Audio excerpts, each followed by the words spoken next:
Hey guys, আসসালামু আলাইকুম। আজকে চলে গিয়েছিলাম আমার ভাইয়ার বিয়ে শপিং করার জন্য, তাই ভাবলাম সেই ব্লগটি আপনাদের সাথেও শেয়ার করা যাক।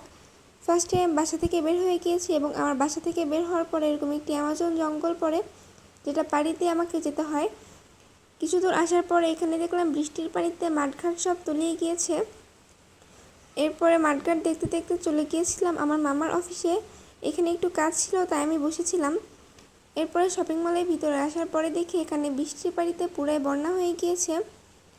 এরপরে ফার্স্টে আমরা একটি দোকানে আসলাম এবং এখানে এসেই আমরা বউয়ের যে হলুদের শাড়ি সেটা দেখছিলাম। হলুদের শাড়ি কেনা শেষ করে আমরা আমার ছোট বোনের ড্রেস কেনার জন্য গিয়েছিলাম দোকানে, এবং ড্রেস কেনার যে পর্ব সেটা শেষ করে চলে গিয়েছিলাম ব্যাগের দোকানে। এখান থেকে আমার খালামণি একটি ব্যাগ কিনলো। এরপরে আমরা চলে গিয়েছিলাম বিয়ের যে মেন শাড়ি এবং বৌভাতের যে শাড়ি সেটা কেনার জন্য। আর এই ব্লগটা ছিল আমার বেশ কিছুদিন আগের। আমি এডিট এবং ভয়েস দেওয়ার আলসিতে আমি আজকে সেটা আপলোড করছি এবং আজকে সেটা ভয়েস দিচ্ছি।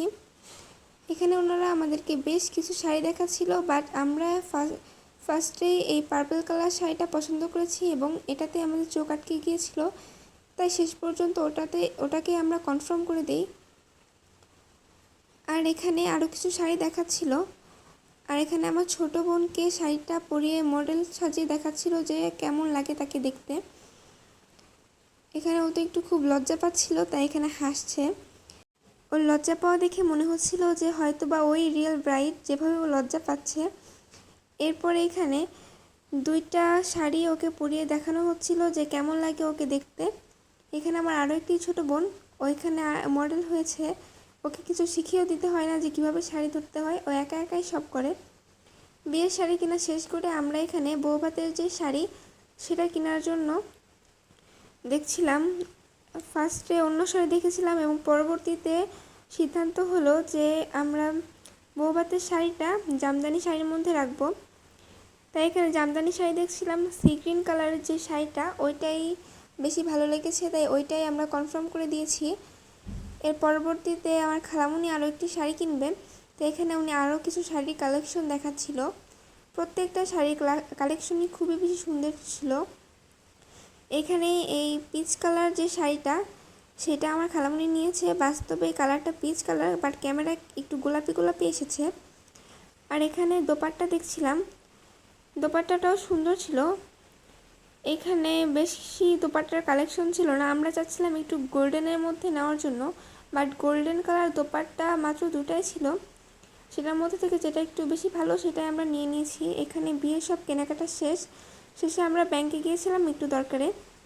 এইগুলো কেনাকাটা করতে করতে যেহেতু সেই দিন অনেক বেশি দেরি হয়ে গিয়েছিল, তাই পরবর্তী দিনে আবারও চলে গিয়েছিলাম আমরা গহনা কেনার জন্য। এখানে আমরা দোকানে বসে খালামুনির জন্য ওয়েট করছিলাম, তাই খালামুনি আসেনি, তাই আমরা আরও একটি দোকানে গিয়েছিলাম। আর এখানে বাচ্চাদের যেসব ক্লিপের কালেকশন এগুলো দেখে তো আমার মন চাচ্ছিল সবগুলো কিনে নিয়ে আসি। আর এখানে সব বইয়ের যে কসমেটিক্সগুলো সেগুলো এক এক করে নামানো হচ্ছিল। উপরতলায় যেয়ে দেখি এখানে অনেক খেলনার কালেকশন, আমার তো মন চাচ্ছিল সব খেলনা নিয়ে আসি। এরপরে খালামুনি আসার পরে আমরা গহনার দোকানের যে গহনাগুলো সিলেক্ট করলাম সেগুলো নিয়ে নিচ্ছি। প্রত্যেকটা গহনাই অনেক বেশি সুন্দর ছিল। আমার কাছে তো পার্লের যেই মালাটা সেটাই সবচেয়ে বেশি ভালো লেগেছে। বাস্তবে গহনাগুলো আরও বেশি সুন্দর ছিল। বিয়েতে যে গহনার সেট যা যা লাগে সবগুলো একবারে নিয়ে নিচ্ছিল এই দোকান থেকে। এটা হচ্ছে ফুল গহনার সেট।